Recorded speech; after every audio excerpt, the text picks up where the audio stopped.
2 years ago, when we came together for the 13th WTO Ministerial Conference in Abu Dhabi, we welcomed Timor-Leste and Comoros as incoming members, celebrated a ministerial declaration that included a clear recognition of the role of MSMEs and women in trade and the global economy, and applauded outcomes on supporting graduating LDCs and the progress made towards the entry into force on the Agreement on Fisheries Subsidies.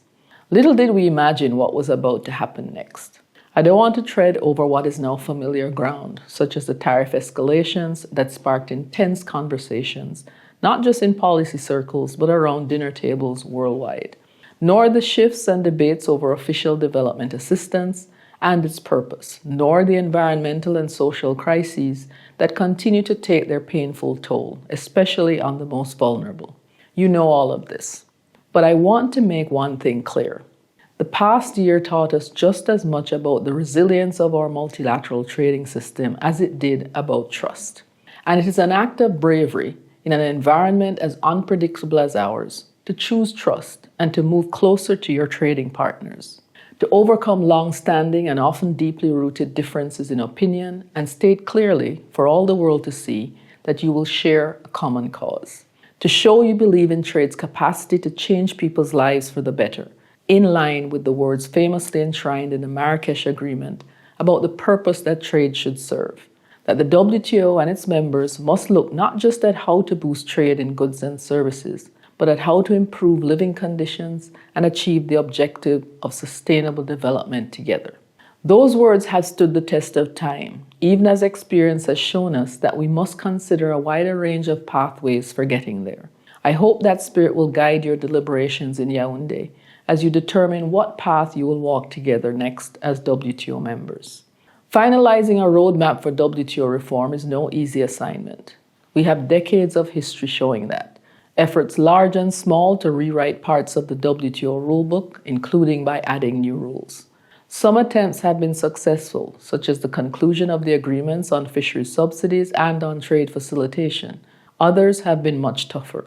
But these efforts are necessary. We cannot leave Yaoundé without an ambitious result that shows we're clear-eyed about the challenges affecting individuals, SMEs, and communities around the world, and are ready to make long overdue changes that make the system fairer, address the difficulties in making decisions, and acknowledge that the issues that defined global trade over 30 years ago aren't always those that will define it for years to come. This is the time to show that trust can be restored, to shore up the multilateral trading system while also improving it. All WTO members have a role to play in that. So I encourage you to be open to questioning old assumptions and recalibrating your relationships, and to avoid deferring the tough decisions to another day.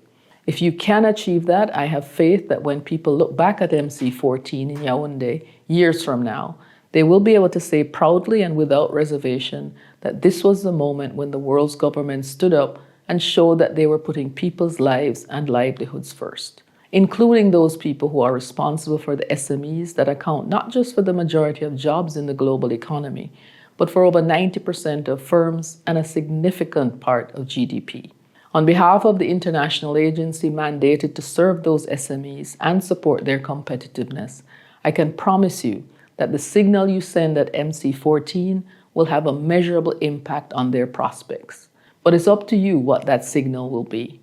ITC is here to support WTO members, and we wish to express our full support for the Director General and her staff during this ministerial conference and in the work to come. Thank you, and I wish you a successful conference.